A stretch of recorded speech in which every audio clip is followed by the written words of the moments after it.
예, 안녕하세요. 아주대 배상석 교수입니다. 그 기말 턴페이퍼하고 관련해 가지고 그 한 학생이 고용 형태 변화와 가계 지출 간의 상관관계를 조사한다고 했어요. 그래서 그 내용은 이런저런 내용들이 있지만은 그 특히 이제 여기서 그 얘기하는 것은 상용 근로자, 임시 근로자, 일용직 근로자, 무급 가족 종사자 이런 식으로 이제 데이터가 있는데 그러면은 이게 이제 가구주에 대한 조사죠. 가구주의 업무상의 지위가 변할 때 그게 이제 소비 지출이라든가 아니면은 그 소득에 어떻게 영향을 미치느냐 그거를 이제 보고 싶다고 한 연구가 있어요.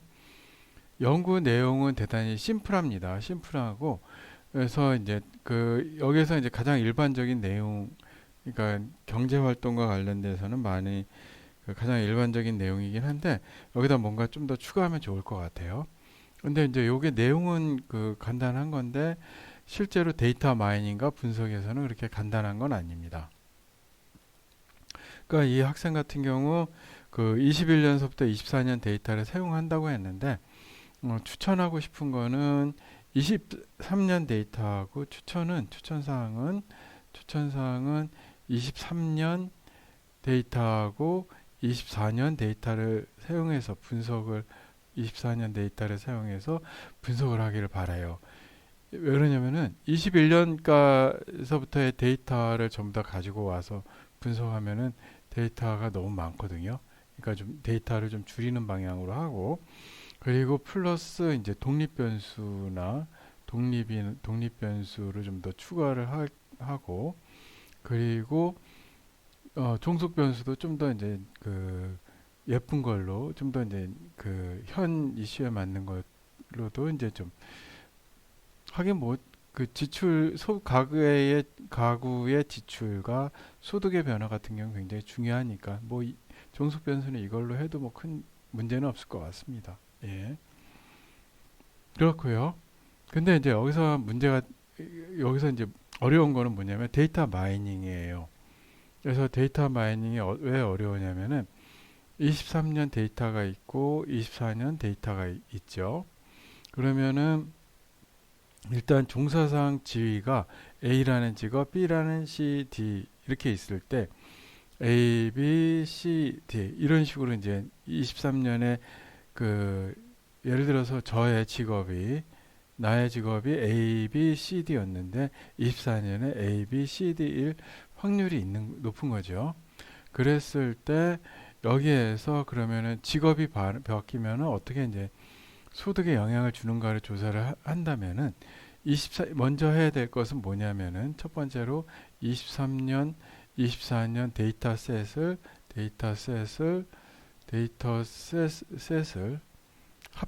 합쳐야 됩니다. 합쳐야 한다. 알았죠? 23년 데이터하고 24년 데이터셋을 합쳐야 돼요. 그래서 가계금융복지 데이터를 보면은 여기에 그 가구 인덱스가 있거든요. 그러니까 가구 인덱스가 동일하게 조사된 가구를 매칭을 일단 시켜야 되고 그러고 난 다음에 이제 가구주의 종사상 직위가 어떻게 변하느냐를 봐야 되는 겁니다.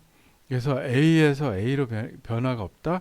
그러면 이거를 케이스를 1로 놓고 A에서 B 케이스를 2 그리고 A에서 C 3 그리고 A에서 D 4 그리고 B에서 A 이런 식으로 또 조합을 계속 만들어 가야 돼요. 그렇게 하면은 4 곱하기 4니까는 가구사 이론적으로 가구의 종사상 지위가 변하는 케이스는 4 곱하기 4니까는 16가지 케이스가 이제 만들어집니다. 그러니까는 종속 변수를 예를 들어서 가구의 소비 지출 변화다. 소비 지출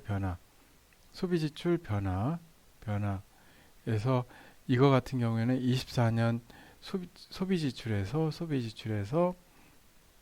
23년 가구의 23년 소비 지출을 빼야죠.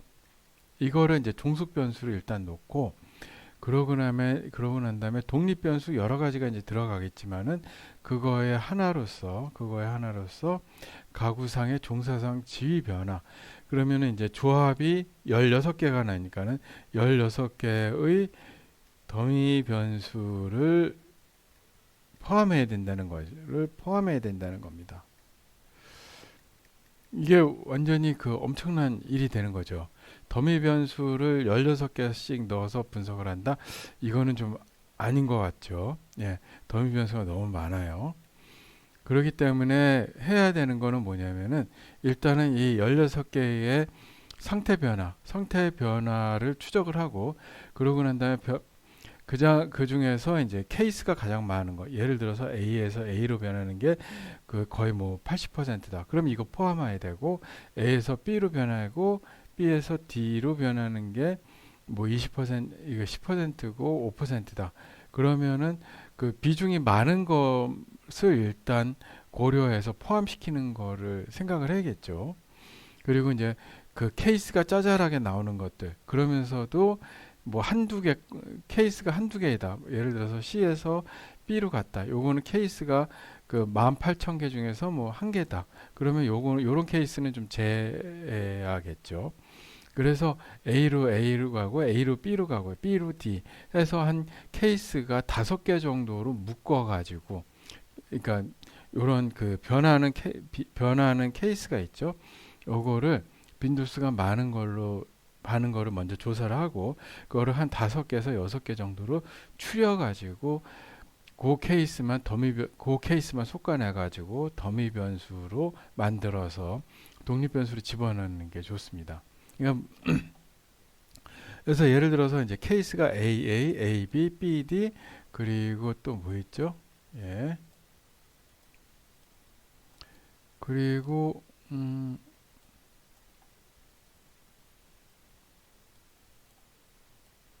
예를 들어서 케이스가 B에서 D로 가는 게 한 5%다.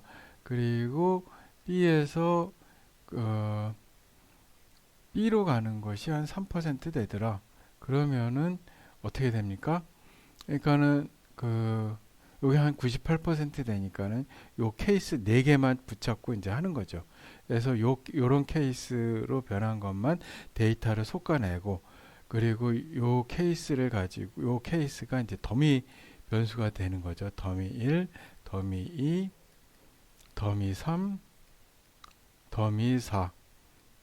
그래서 이제 요 변하는 거, 요 케이스를 전부 다 조사를 하고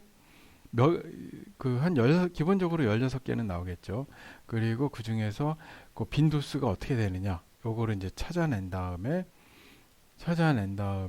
그걸 가지고 이제 빈도수가 많은 것 위주로 데이터를 솎아내고 그 솎아낸 데이터 가지고 분석을 해내는 케이스가 되겠습니다.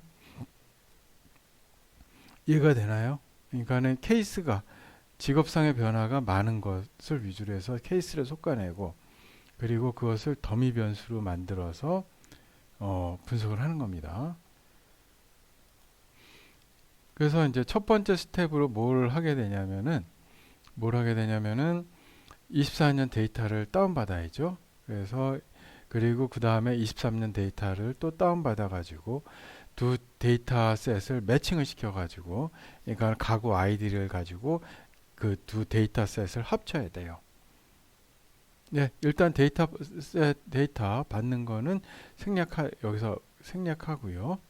예, 데이터를 다운받았고 코드북도 이렇게 다운을 받았습니다. 그러면은 여기에서 그 1번인 두 개 23년, 24년 데이터 모두 1번은 조사 연도죠. 그러면은 두 번째가 가구 고유 변화입니다.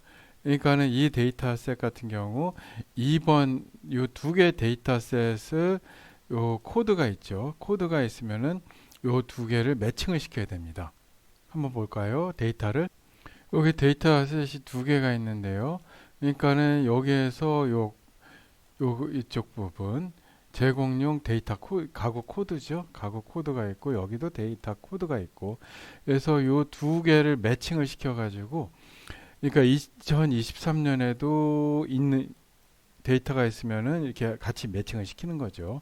그래서 여기서 보시면은 아시겠지만은 여기서 이제 23년 데이터하고 23년 첫 번째 가구 1000 162 1000 162 요 가구 같은 경우 162 가구 같은 경우 23년에도 답하고 24년에도 답변을 했죠. 그러니까 요 두 데이터셋을 합칠 수가 있는 겁니다. 그리고 두 번째 182 똑같이 있죠. 그래서 이렇게 매치 서로 두 가구가 두 개가 같이 있으면은 요거는 이제 하나의 데이터셋으로 매칭을 시킬 수가 있습니다. 예, 그렇고요. 그런데 이제 여기서 이제 중요한 거는 그 멀지 명령 아래에 있는 멀지 명령문을 사용해야 되는 겁니다. 요 특성에 대해서 잠깐 설명을 드릴게요. 요 멀지 명령문의 특성을 알아야지 요 두 데이터셋을 매칭시킬 때 어떻게 이제 변수를 바꿔야 되는가를 알 수가 있습니다. 실습을 위해서 이렇게 그 데이터셋을 만들어 봤습니다. 데이터 프레임 형태고요. 아이디는 1, 2, 3, 4, 5, 6으로 돼 있고 그 변수 첫 번째 거는 첫 번째 변수 데이터 23에 들어가 있는 첫 번째 데이터는 11, 12, 13서부터 해서 16까지 그리고 두 번째 변수는 21서부터 26까지 그래서 예제를 들기 위한 그런 데이터 셋입니다. 이렇게 해보면은 df23하고 데이터가 이런 식으로 이제 들어간 거죠. id가 1, 2, 3, 4, 5, 6 돼 있고 v1 첫 번째 그 변수는 11서부터 16 두 번째 변수는 21서부터 26까지 돼 있는 거죠. 그리고 이제 df24라는 거 데이터 프레임을 임의로 하나 만들어 봤습니다. 이렇게 하고 df24를 볼까요? 1, 2, 3, 4, 3 되고 9, 5 이렇게 중간에 건너뛰었습니다. 그래서 9하고 21 요거는 보시면은 df23에 없는 거죠. df23은 1, 2, 3, 4, 5, 6인데 그 df24 같은 경우는 1, 2, 3, 9, 5, 21 그러니까는 두 개의 데이터셋을 합치게 되면은 1, 2, 3 그리고 5 요 가구들만 합쳐지는 거겠죠. 그리고 V1, V4 해가지고 V1은 51서부터 56 V4는 61서부터 66으로 되어 있는데요. 그 df24하고 23을 그 id를 가지고 이제 합치게 되면은 v1 df24에도 v1이라는 변수가 있고 df23에도 v1이라는 그 변수가 있습니다. 변수 이름이 똑같이 이제 존재를 하게 되면은 그러면은 그 r 같은 경우에는 x 뭐 이런 식으로 해가지고 약간 특이하게 그 변수명을 바꿔가지고 합치게 됩니다. 그래서 이거를 합쳐보도록 하겠습니다. 그러니까는 그 id를 중심으로 합치는 거고요. 1, 2, 3, 5만 이제 공통으로 존재하니까 요 네 개 데이터만 그 합쳐진 그 새로운 데이터셋으로 모이고 그리고 요거 그 동일하게 있지 않은 거는 이제 제외가 되겠죠. 그래서 요거를 이제 합치는 명령문은 간단합니다. 데이터 new one 해가지고 새로운 데이터 셋이죠. new one을 만드는데 df23하고 df24를 merge 시켜라 합치라는 거 그리고 뭘 사용하냐 by는 id 요 id를 사용해 가지고 공통된 그 데이터 그러니까는 공통된 가구끼리만 합쳐라 하는 겁니다. 그러면은 요거를 한번 합쳐 볼게요. 그래서 요거를 합치게 되면은 new라는 데이터셋이 만들어졌죠. new라는 데이터셋 보면은 예상대로 1, 2, 3, 5 그리고 df23하고 df24의 공통으로 있던 변수명이 v1이니까 v1.x, v1.y 23년 데이터, 24년 데이터 이런 식으로 이제 자기가 임의로 변수명을 붙여가지고 나눠서 그 데이터를 합치는 것을 알 수가 있습니다. 그리고 v2하고 v4 같은 경우에는 요건 23년도 데이터에 있었죠. 요거는 24년 데이터에 있었고 그래서 변수명이 다르니까는 요거는 각각 따로따로 이런 식으로 합쳐졌습니다. 그래서 여기서 알 수 있는 건 뭐냐면은